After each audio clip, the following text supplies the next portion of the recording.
Okay, sorry about the issues that we were having. We are officially live. Thank you so much for your patience and for joining us today on the Lighthouse Podcast. We had a nice little dry run here for a little bit there. Today we are exploring the beautiful and wonderful life, interest and hobbies of my wonderful and beautiful wife, our engineer here at the podcast, Jynx. Say hi, Jynx. Hi, Jynx. Hi, Jynx. Hi, Jynx. We may be talking about two different things. Right. We may very well be. We're going to get into this today, talking about some of the things that are of interest of Madame Jynx here, and specifically your role as our engineer.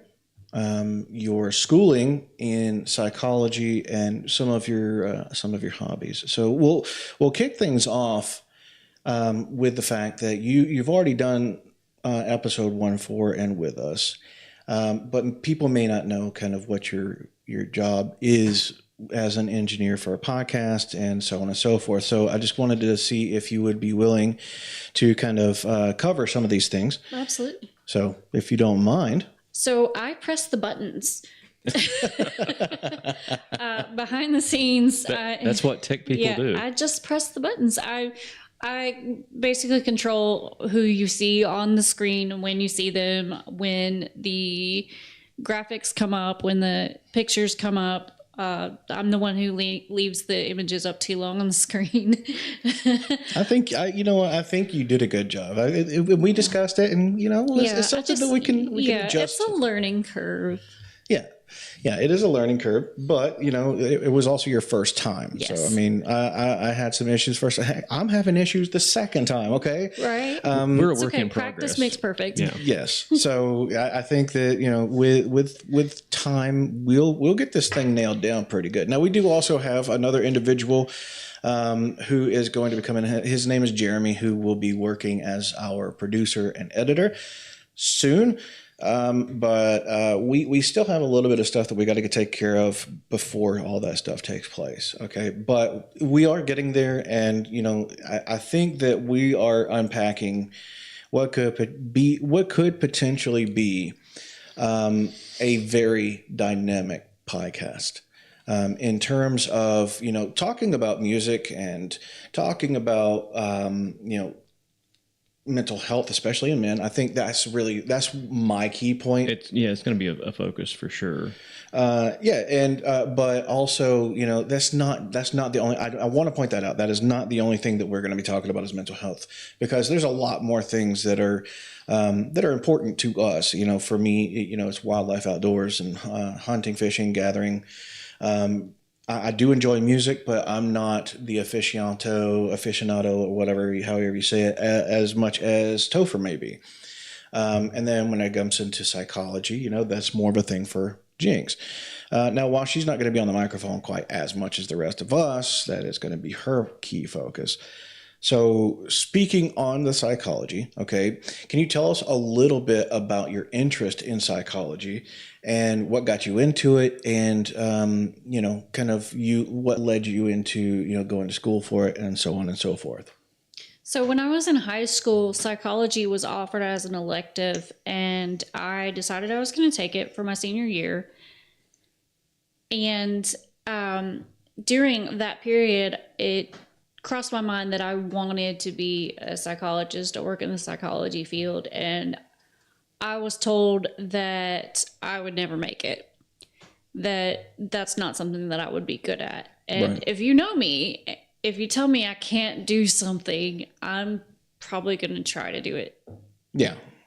Well, I don't know firsthand, because of the fact that I don't know that I've ever told you that there was anything you couldn't do. You haven't, but I've had a lot of people tell me you can't do that. You're not good enough. You're not smart enough. And I sort of live for the pat on the back, the good job, you're the best there is kind of motivation. Right. And to be told that I can't do something or I'm not smart enough, to me is basically a challenge. Mm-hmm. So I always knew that, okay, from that moment, okay, that's what I've got to do. And getting to the point where I can actually take psychology has been sort of, it's been an adventure, because in the process of seeking out my education, I've been doing so in a way that I won't have student debt. Right. So I've never taken out any student loans. My first time in school was all through financial aid and scholarships. Mm-hmm. And now my education is being funded through my employer. Okay. Well, to do that, I've had to major in business courses, which doesn't exactly get me in the psychology field. Right. But I have been able to minor in psychology. Okay. So I'm sort of inching my foot in the door. Okay. So, really, I think that you being in that focus is kind of on the nose for this podcast. Because some of the things that we're going to explore, are definitely, revolving around the ideology of psychology and mental health, and anything that comes along with that. For personally, PTSD. I have a lot of friends who by happenstance are going to be guests. When I say happenstance, I mean they are by happenstance veterans. The reason I picked the individuals that I picked and some of the individuals that he's picked are veterans just so happens to be, somewhat coincidental. We picked these individuals because they're all in different fields, but every one of these fields that we selected also has their own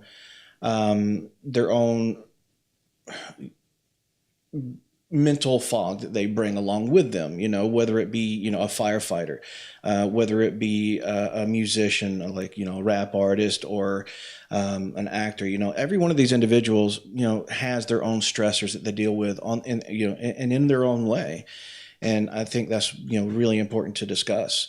Of course, it's fun learning about each one of these individuals. Of course, it's fun, learning about and hearing about all their adventures and stuff like that. But every single one of them shares the same thing. We all have our mental fog. We all have our daily stressors. And that's kind of the whole point. And I feel like having you on the podcast can actually help, bring some more attention to the localized facts of those stressors. Well, I'm really excited. Uh-oh. What happened there? I don't know. My audio disappeared. Okay. You want to do me a favor just real quick and do a little bit of talking. I'm going to go see exactly what took place here. Yeah, because seemingly nothing changed. But so back to your point, we've booked a number of guests already, a number of weeks, and just test whenever you're ready. And again, it happens that you served with a lot of people while you served. And then, so you made friends. Oh, sorry. Testing. There we go. We're back. Okay. Switch it off and back on again. That was crazy. Almost always solves the problem.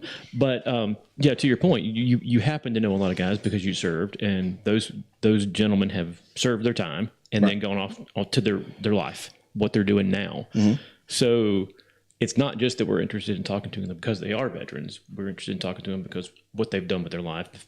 They've all taken divergent roads to go different places. Exactly. Yeah. Different careers, a variety of life. And then, hey, we want to talk to you about this thing you do. But, through that, we're also going to go back to, hey, you serve. Let's talk about that. Let's talk about the PTSD that so many veterans deal with. Absolutely. And just, anybody. I started having issues with depression when I was in my teens. And had no idea what was going on because, nobody talked about mental health back then. Well, yeah, but it's something that definitely affects everybody. I mean, anybody from your age all the way down to, even children, ages of 3, 4, 5 can suffer from some PTSD or just standard, mental health issues that, may not be caught right away, but, definitely exist. Whether it be through family trauma, the loss of a family or a loved one, a dog, I mean, those are things that, affect all of us in some way, shape, or form, throughout our entire lives. And it just so happens that men are really, really terrible about talking about these things. But, it is definitely not localized just to men. Everybody has these issues. And I feel like it's important that everybody talk about it.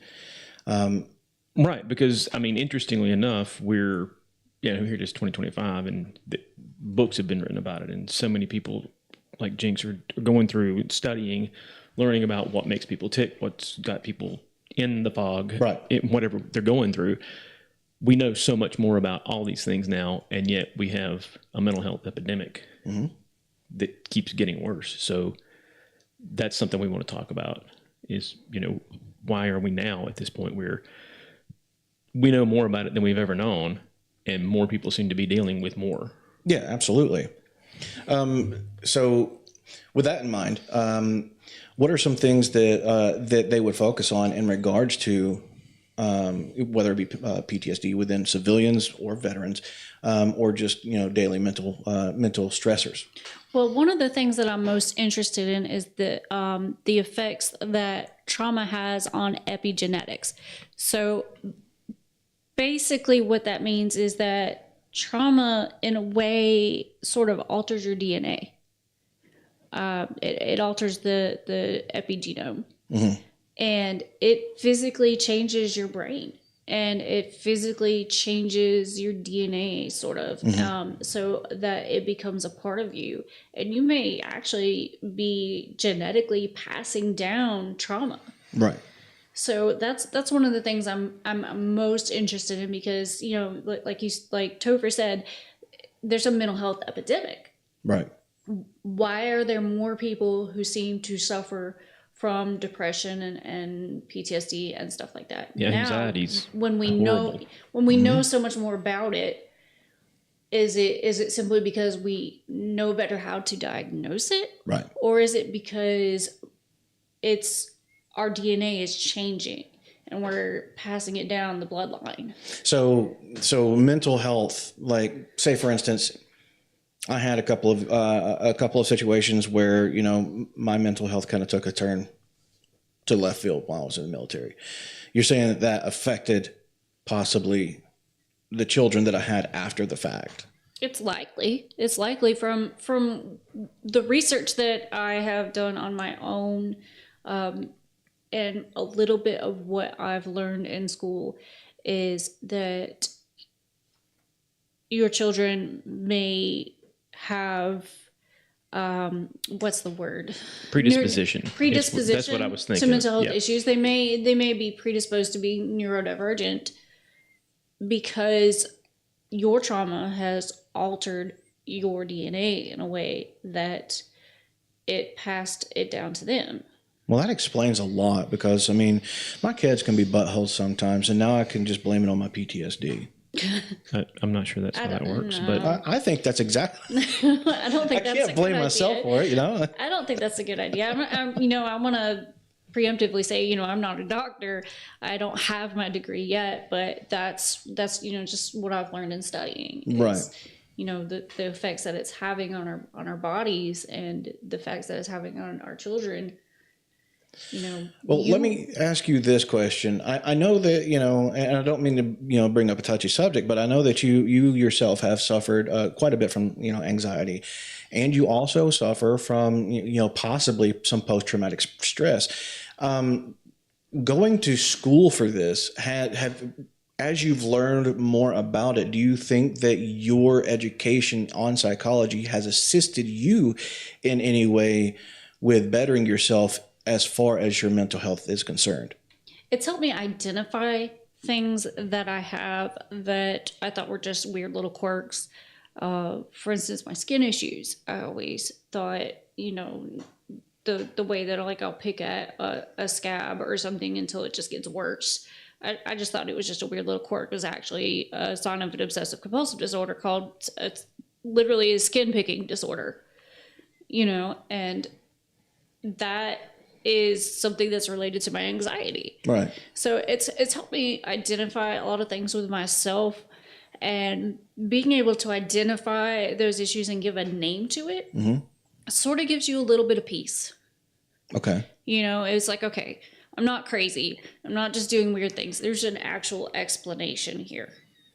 And being able to describe something and being able to give a name to it and sort of being able to place it in a little box and give it a place in your mind where it belongs, it's like being able to organize it and to help move forward. Okay. So what exactly did your own issues or did my issues help you make the decision on what field of psychology to go into, or was that just something that you had always wanted to do, aspired to do, or was it just kind of like a segue into the mentality of, okay, I want to go into school for psychology? So I knew when I started taking psychology in high school that it was something that I wanted to do. You know, I grew up with, my father was in the military and he did civilian work for the military after. There was a lot of things that he wasn't allowed to talk about. And he served in Vietnam.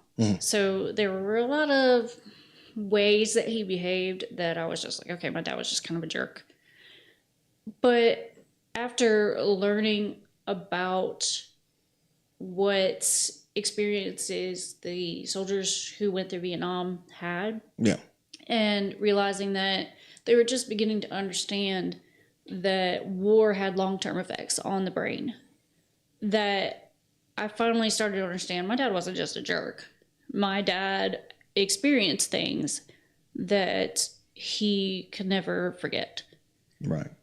And then when I met you and I started witnessing your experiences with the VA and the trouble you had really getting proper treatment and care, that sort of put everything together, that I want to be able to help veterans, because I think that there's a better way. I kind of want to go two directions. I want to be able to help veterans who are suffering from trauma, but I also think that if we take the knowledge if we take what we're learning about how trauma affects the body and how it changes the body, that if we can get ahead of it and work with soldiers before they go to war, maybe we can find a way to train the mind so that it can better adapt and overcome to trauma before it becomes a lifelong roadblock. Right. And that's not something that's exclusive to just veterans, though. Like, no. You got first responders and, law enforcement, paramedics, firefighters and stuff like that also experience some pretty heavy stuff that they otherwise would not have unless they have been in that field. Right. But I think that if we could figure out a way to incorporate the understanding of what it does to the brain and what it does to the body before we send people into traumatic situations, right, then we can make a huge difference. What were you saying? No, it was that the way she was talking about that made me think a year or so ago, watching a massive podcast that we'll not name, but Paul Stanley of KISS was on and was talking about his mental health early on, and it amazed me that he had this foresight as a I think they were still teenagers when they started the band and got signed and were fixing to blow up. And the guy's thinking, as I don't even think he was 20 years old yet. I'd have to go back and verify. But anyway, he's realizing, this band's about to get really big, and I am absolutely not equipped to deal with fame and all the things that are going to go. And the dude starts going to a counselor and starts talking to him as a teenager. Yeah. Before he gets famous. And I'm like, nobody does that. That's amazing that guy and still is saying, I regularly see and talk to somebody. And I'm like, wow. All these rock stars are getting drunk and trash in hotel rooms and not knowing how to deal with the lifestyle they've suddenly been But see, that thrust makes, into. it makes sense to me because of the fact that, you got to think these individuals that are on the road all the time, they're being separated from their family. They're being separated from the things that they grew up with and were attached to. They're, anything from their parents to their spouses to their children, their dog, their goldfish, whatever the case is, or they're just their normal day-to-day routine, which can, you can easily become complacent in. And, you can absolutely miss that. I know that I missed my daily routine when I was a civilian, whenever I was, shipped to Iraq or Afghanistan. So, it takes you away from that special place, that comfort place that you were so used to. And yeah, that can cause some mental duress, man. Yeah, absolutely. So, I mean, it makes sense. And, there's a lot of individuals, whether it be in bands or actors or whatever, that are consistently confronted with the fact that maybe they hate their bandmates. Maybe they hate the director they're working with. Yeah, exactly. Absolutely, yeah. You do have a lot of bands that just break up after, years of touring together, and then they just fall out. Heck, a lot of them break up after like 2 albums. Yeah. Well, yeah. Oh, it's my favorite band. They put out 2 records and then they're all gone. Yeah, I mean, so anything like that can cause, I guess we'll call it trauma, for lack of a better word. And that's probably a term that's pretty usable in this instance. Right. Yeah, absolutely. Yeah. I mean, going out on the road and then these people are literally putting themselves into a fog. They're using drugs and alcohol to camouflage the fact that they can't deal with what they're going through. And that's something that I see a lot is, people trying to mask or treat their trauma or their stress or their anxiety with some form of either drug or alcohol. And if anything, that just exacerbates the issue. Exactly, yeah. So it's not only is it completely and totally unhealthy, but it also, amplifies the situation and just makes the issues worse. And if you're struggling with that, there's absolutely no shame whatsoever in finding help. Nobody's going to think that you're weak. If anything, people are going to look at you and be like, oh, you know what, that individual is extremely strong because they're actually stepping up against themselves. And we are our worst enemy, honestly. And a lot of times we're the hardest person that we ever have to convince. But if you can overcome yourself and, go and seek out help through AA or NA or whatever the case is, that makes you a stronger person, not a weaker person. And yes. I think Jynx might be able to elaborate on that just at least a little bit. Yeah. After my first marriage dissolved, I suffered from a lot of anxiety. My blood pressure was really high. And my doctor put me on Valium, which I got addicted to. And one day I was so tempted to just take all of them. And I had poured them all out in my hand. And I think if it wasn't for my daughter, I would have taken all of them. Instead of taking all of them, I just dumped them in the toilet and flushed them. And, since then I've been very cautious when I speak to my doctor about treating my anxiety to make sure that I'm not in anything that is considered a narcotic or addictive. Right. But there's no shame in getting help. There's no shame in taking that step and admitting that you have a problem. No, and there's other outlets. There's other outlets that you can use and explore that you can use to treat, self-treat yourself to an extent through different outlets, whether it be music or hiking or, picking up learning how to play solitaire or something. It can be something as simple as, playing chess with your best friend or, going and talking to somebody in therapy, and it's absolutely worth your time. You are absolutely worth that time to be seen by somebody who can actually help you. Yeah, it sucks having to talk to somebody else about your personal issues and your personal situation. But like I said in the last podcast, it's much better. I would much rather talk about my feelings than allow for those feelings to compound and really start weighing me down, because it's exactly what it's going to do. It's going to weigh you down and it's going to put you in a dark place. And that dark place can absolutely devastate not just you, but anybody around you. And that's why it's so important for you to talk.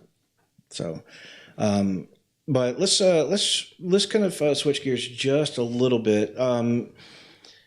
We talked about what kind of got you into psychology? We talked about where like what you've studied in it. You know, you firsthand witnessed some of the things that you have studied within people, to include myself.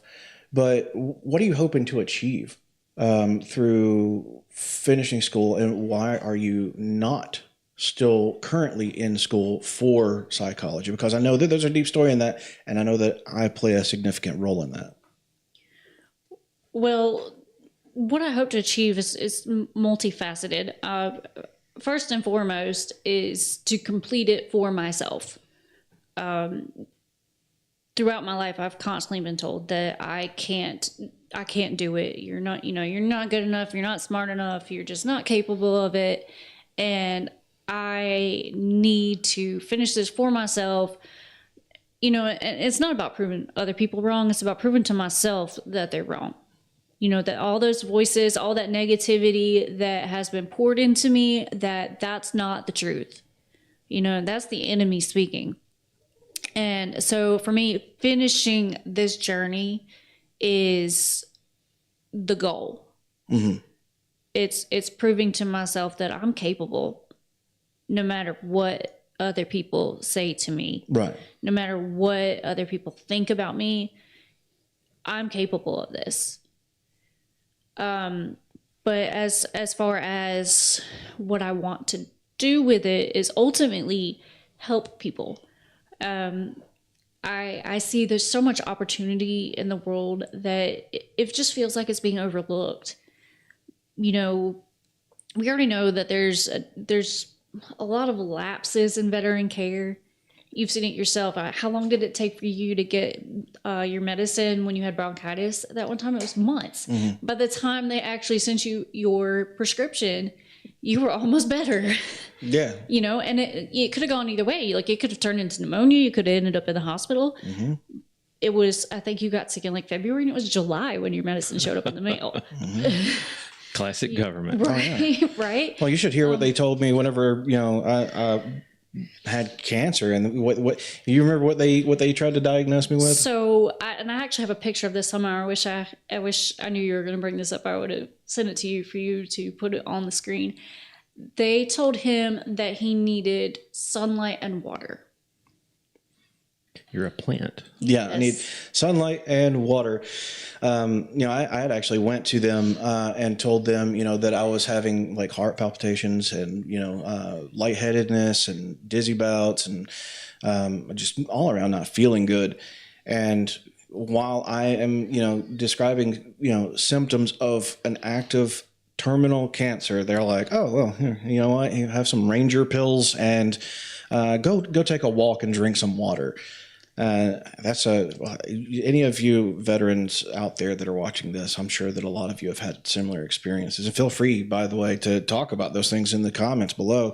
But that was a big hit on my mental. I can imagine. Yeah. So. Yeah. So, when you're basically told, your symptoms are sort of in your head, that messes with you.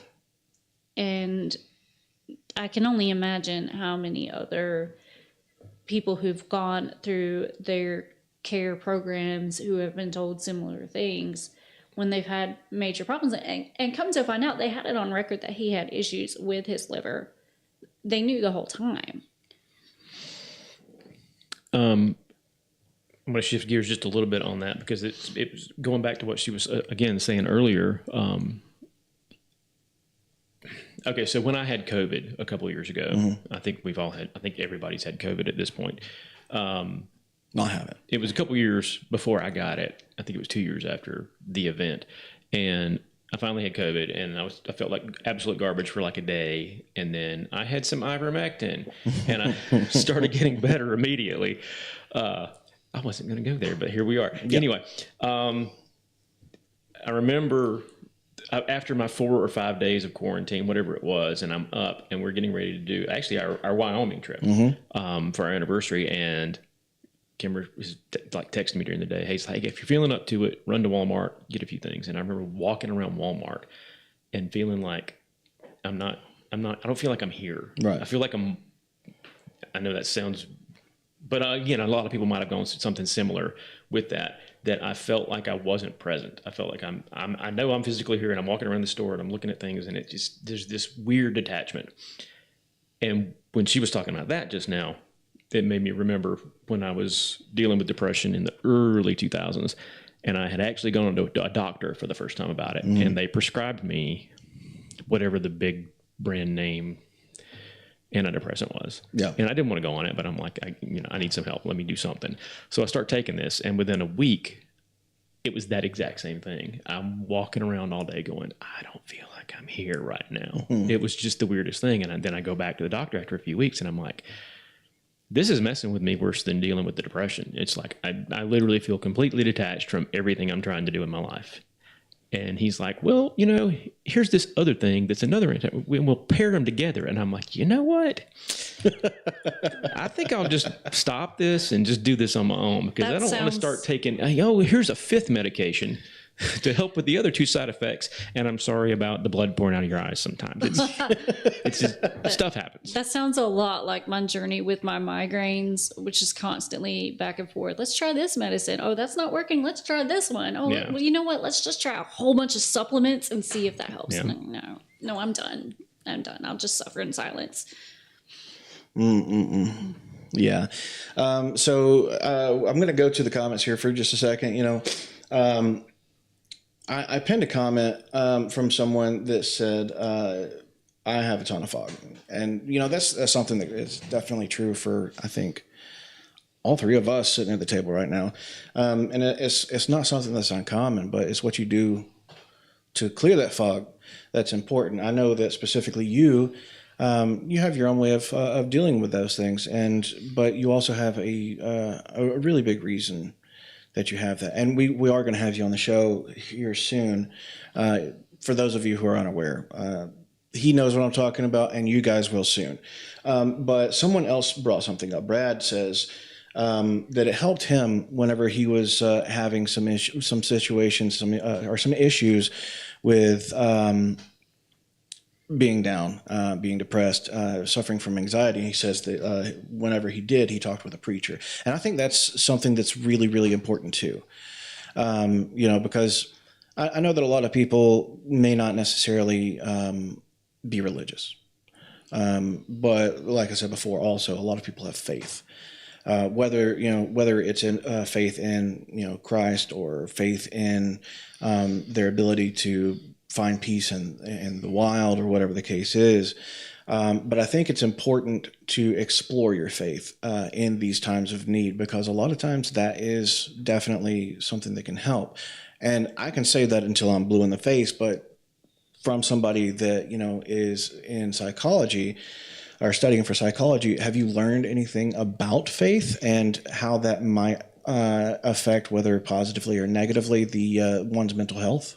So I actually wrote a paper. It was just an essay. It wasn't anything major, not like a major, thesis or anything like that. It was a short essay about the effects of prayer in veterans. And it actually studies actually showed that soldiers who are actively engaged in religious practices, and not specifically Christianity. If you're a Christian like I am, then your faith is really important and you put all your trust in God. But not specific any religion, but those who practice religious things daily, prayer, meditation, reading, religious scripts, that they were more at peace and more capable of handling difficult situations and traumas and stuff that came their way. And I wonder why that is. I mean, I personally believe that I know, but from your standpoint, what do you think the reasoning that studying scripts or praying or meditating may help someone? I think that faith is important because it gives you something to hold on to. Okay. Outside of just to put aside the fact that I am a believer, the idea that you have something to cling to when you have no answers and nothing else to turn to, the idea that there's a greater being in control of the situation that you could just put all those problems on is a relief. You know, it's a weight off your shoulders. So to know that you are about to be deployed to a very dangerous place and whatever happens is for the most part out of your control, to be able to put that fear off of yourself onto something else frees your mind, and it sort of frees your soul. And I think that that gives you the peace of mind to be able to deal with what comes your way. I guess my question, did you have something to say? No. Okay. I guess my question would be, from your standpoint, what would you say to somebody that, you know, does not actively practice some form of faith or religion or whatever the case is?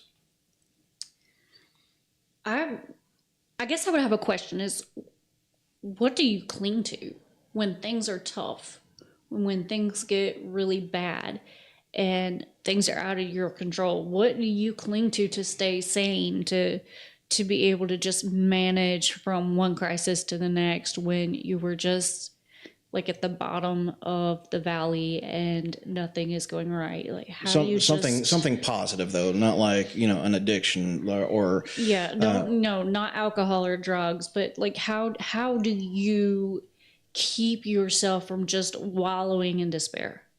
You know, that would be my question. Right. So Kimber commented, she said that, you know, that some things that may help would be life coaching, therapy, and self-care, that those would be a healthy approach. And I wonder, how does, you know, I know some people, you know, turn to physical health to kind of help with their mental health. Can you kind of give us a little bit of insight on if that's a thing? Or? Absolutely. Your physical well-being is very connected to your mental well-being. As a matter of fact, Topher being a third shift worker and myself, we are more susceptible to health problems as overnight workers. We're more susceptible to mental health issues. Sunlight and exercise actually help the production of serotonin. And when your schedule is flipped, your body produces less and you're more likely to be in that fog. Especially if you're doing it long term. Yeah, like long term. You're doing it for years. I've been doing it for 5 years now. Mm-hmm. And it took a while. There was a while there where I got really, really bad. You know, where I just like didn't want to do anything and just everything sucked. Yeah. And so I think that really messes with your natural sleep cycle so much. It does. It messes with your circadian rhythm. Yeah. You can't get the REM sleep with it, you know, even if you black out, it's just, I think that's the way we're designed, is everything shuts down and gets quiet at night, and that's when you're supposed to be sleeping. Right. But it's also why a lot of people turn to exercise as a stress reliever. So, you know, you have the people who, and this used to be me until I, you know, broke one foot and sprained the other, who would get up and run every day. Right. Good thing you got a third foot. Oh, wait. No. I've got, that's my mic again. Just unplug the back there and then replug it in. No, it's there. Oh, is it there? Is it back? Okay, maybe the connection's loose. I don't know. That's a brand new mic, brand new cable. I'll change the It might cable. be the cable. I'll change the cable after the. Yeah, we'll muddle through. So, what if somebody, you know, feels like, oh, I'll be okay, and just completely neglect to try to, you know, exercise or, you know, go and be proactive on their own mental health. How might that affect you? And do according to Brad's question here, do any of these issues that we brought up, he wants to know if they affect different neurons in your brain, or, you know, how that affects your actual. So you do have different parts of your brain that affect different thought process, different emotions, and things like that. I couldn't tell you off the top of my head what does what. I've got a huge notebook somewhere that has everything outlined. I just worked an 8-hour shift. I could not tell you right now which part of the brain does what. Right now, I can only tell you that my brain does sleep and my brain does coffee. But yeah, you do have different areas of the brain that control different functions. But the worst thing that you really want to do is just cram it all in there and shut down that voice, that something's wrong. Right. It's I have done the fake it till you make it, tell yourself everything's okay, this is fine, Right. my little dumpster fire, this is fine. But really, that's not the way. And I think, like Kimber said, self-care is incredibly important. And that's something that I've had to learn the hard way. You have to take that time to take care of yourself, because at the end of the day, you can't rely. I mean, you take care of me, Yeah. but you are not inside my head. Right. You don't know when I am like just in the shadows, So it's really important for me to say, hey, okay, look, I got to do something for myself.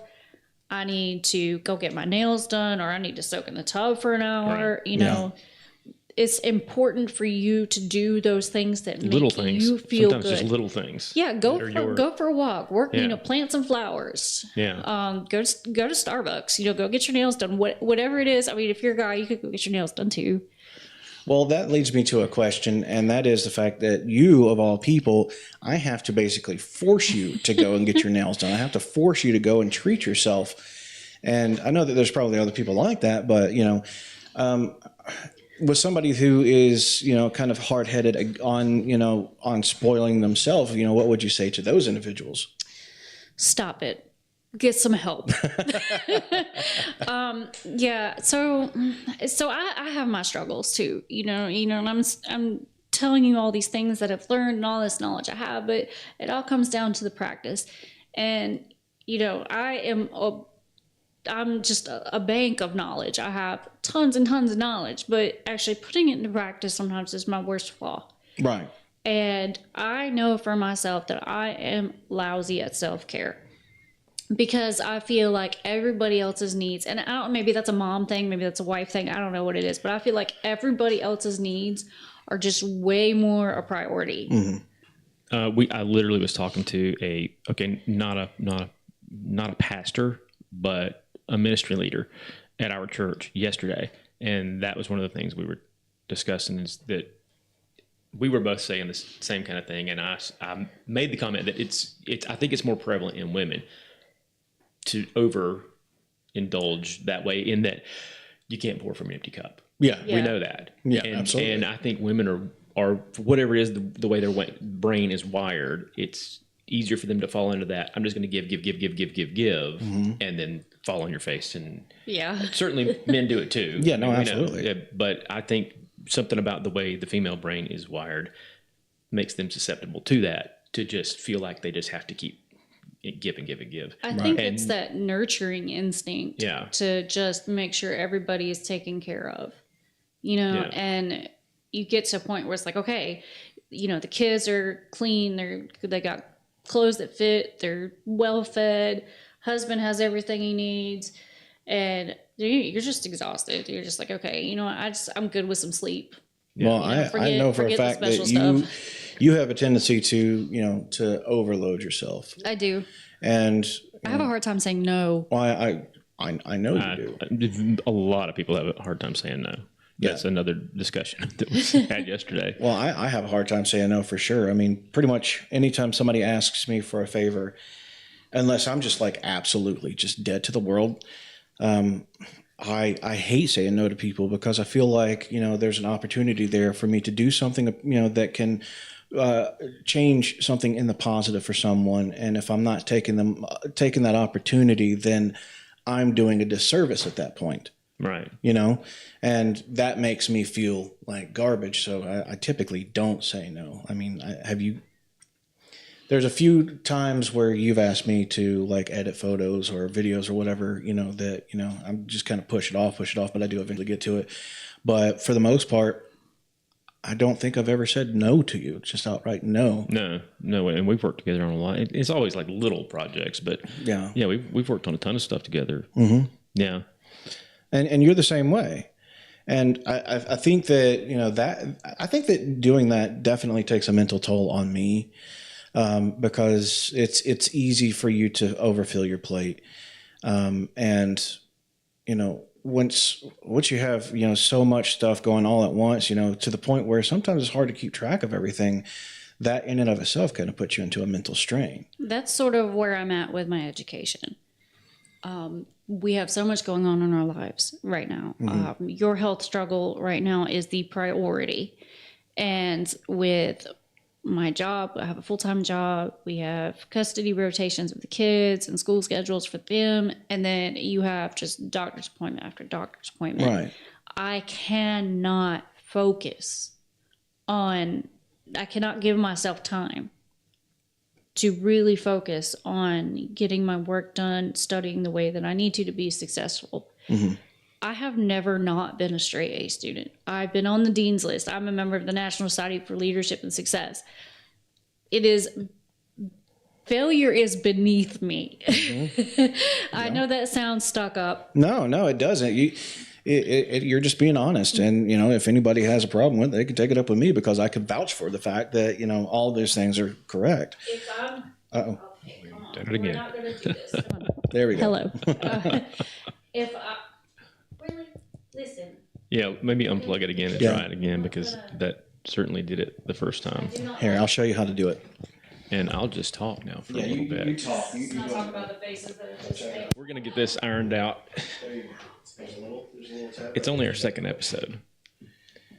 And we have some interesting things to say. Wow, that's loud in my ear. Ooh, okay, You'll I'm be back. fine. You'll be Okay. fine. It's all. Don't mess with it. It's growing pains. It's growing pains. So I just lost my entire train of thought. What was I saying? Yeah, we were talking about. Yeah, if I'm gonna Yeah, that's. if I'm gonna do this, I'm gonna do it to the one. I'm gonna give 110%. I always give as I always give my entire self to everything that I do, and I cannot split myself in 5 directions and give 100% to everything. Right. So right now, my focus has to be on our family and our family's needs, and your health, and me being there to support you comes first, no matter what. I'm your wife. I am contractually obligated. I have a marriage certificate in there that says I'm obligated in sickness and health. But see, to be beside you. Here's the issue that brings about, is the fact that, I know this. And that puts even more of a mental strain on me, because of the fact that now I feel like I'm a burden. But you're not a burden. Because if the situation was reversed, I know that you would do the same. I understand that, but, I mean, you're a burden. You're not to her, but you are to me. Well, I tend to be a burden to you. He That's does the it on difference. purpose. Yeah. But see, here's the thing, is like, I know that I'm not the only one that feels this way. And the just reason said. that I bring it up is, there are probably tons of people who feel that they are the burden.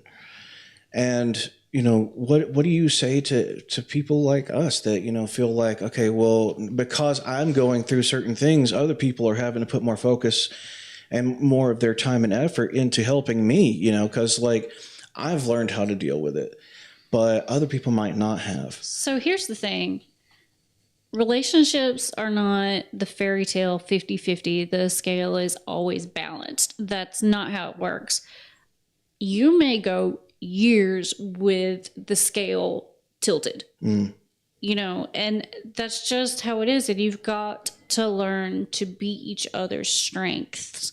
When you're weak, I have to be strong. And when I'm weak, you need to be strong. Right. And it's a give and take. And I think that's where a lot of marriages fail.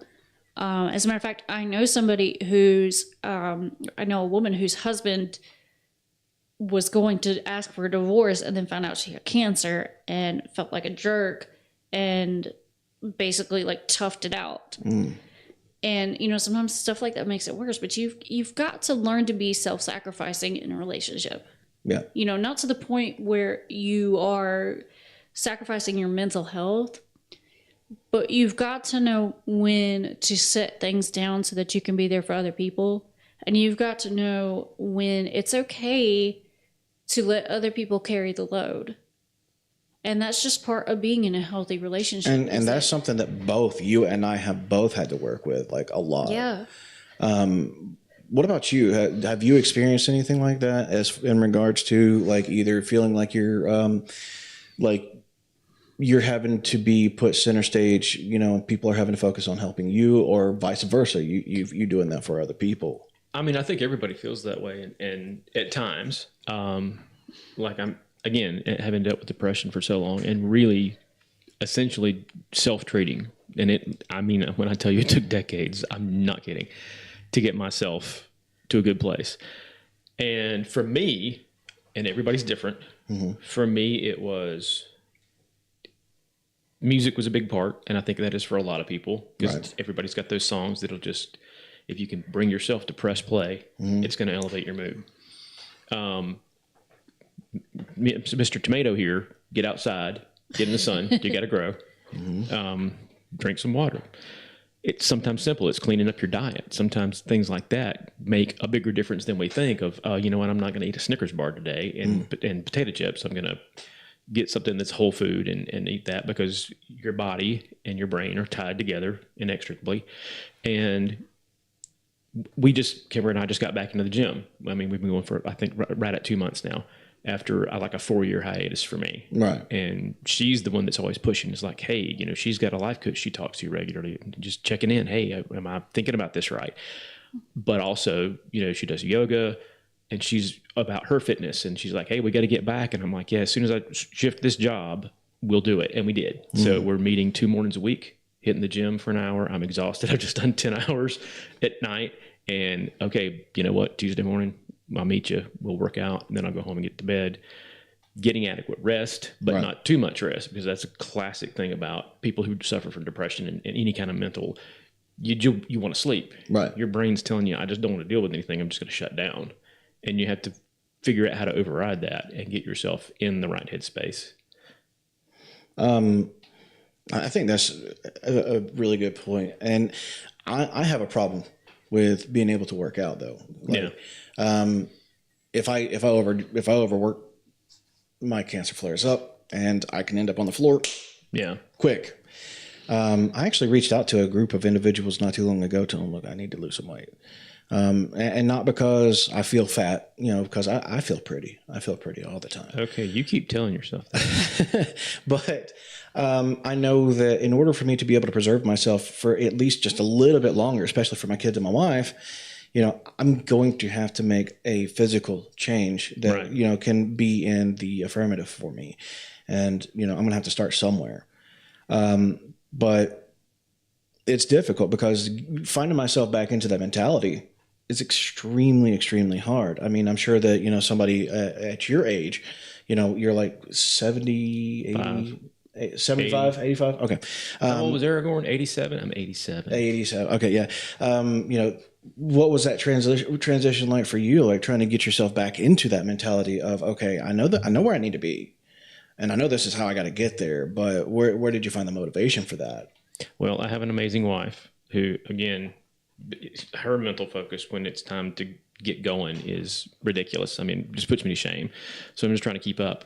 I mean, and that's a great thing to have, just to have your significant other that's somebody that you look up to in so many ways, and just helps motivate you. And, I want to be around for her now that we have this thing going, and we're like about to be 6 years into the marriage. And she keeps saying, hey, I want you around for the long term. And I'm like, are you sure? Because the prize is me.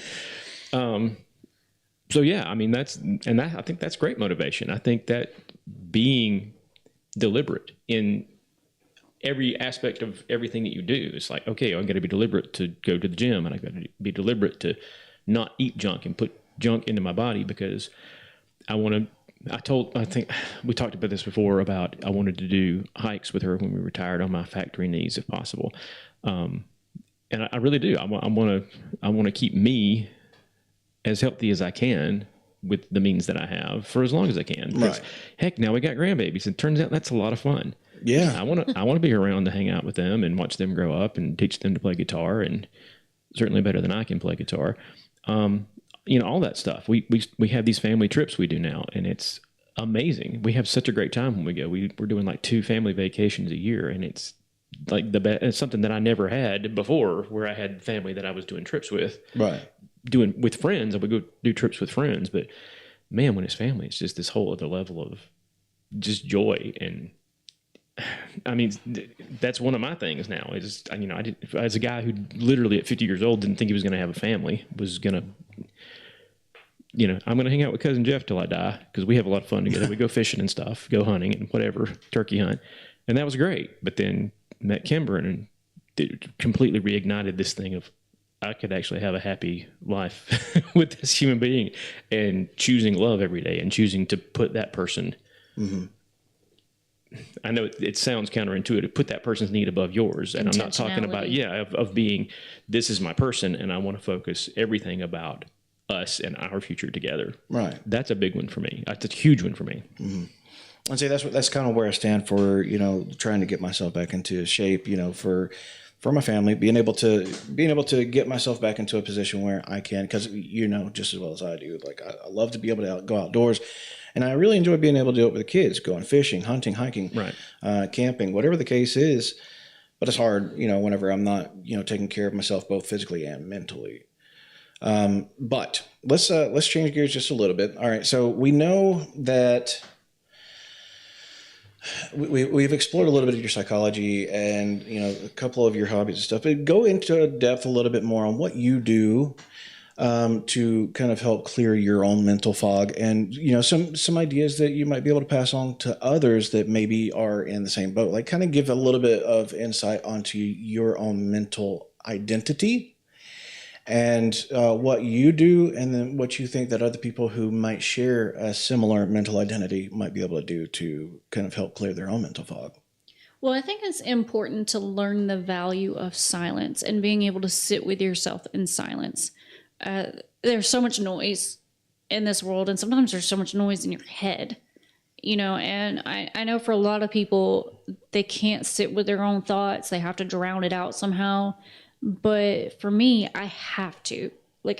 Sometimes I just have to sit there in just the peace and quiet and just let my thoughts run their course, and as a writer, free writing helps with that too. Sometimes just sitting there with a pen and a paper and just writing my thoughts out and just getting it out of my head. Right. Because sometimes you can just go down this rabbit hole of toxicity, all these just negative thoughts in your head. And sometimes you just got to get it out. And I didn't mean to hit the mic. I'm sorry. So sometimes you just have to just get it out. Just like, when you clear your hard drive. Wild gesticulation. I can't help it. I'm Italian. I'm Italian. You just, it's like when you clear your computer files and you got to, put everything in the little trash. Yeah. Sometimes you have to do that with your brain. And I think it's important to learn to have the ability to just sit with yourself and be able to reflect and just breathe and just listen to your thoughts and just let them kind of come and go and be able to identify them as a good real thought or just the devil whispering in your ear. Yeah. Just a negativity thing that you just got to let go.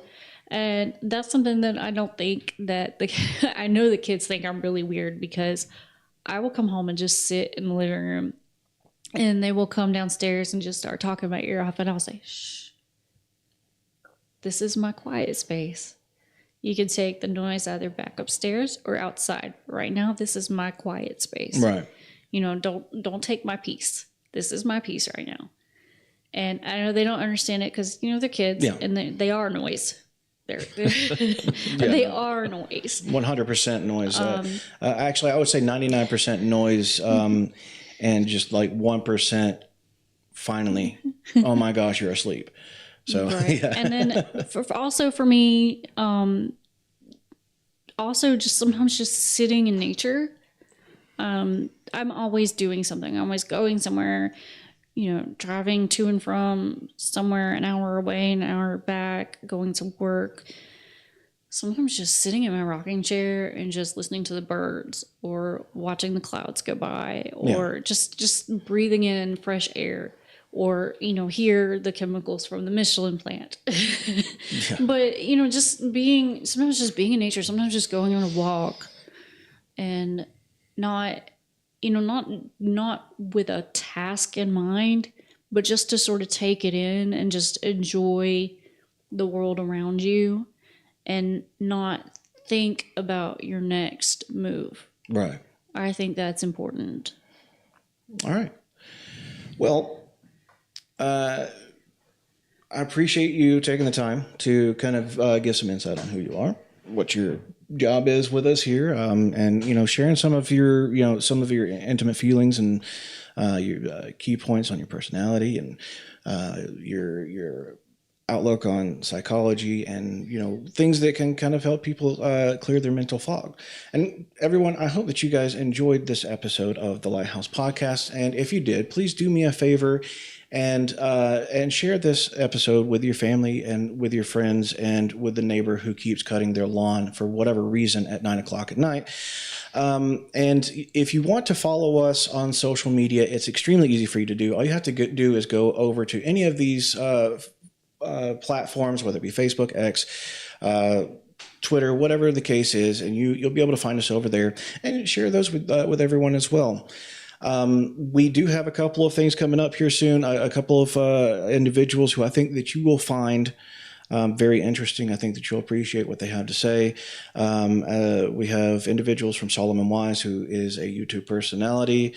We have Rochelle Hudson, who is a mushroom hunter.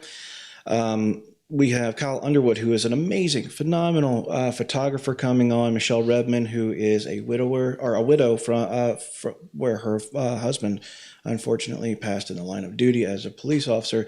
But on August 15th, next Friday, we will be talking with Keith Hornick, who is also a photographer, but he is a World War II reenactor. He helps volunteer over at Camp Toccoa, which is the home of the Band of Brothers. I know you've seen the show on HBO.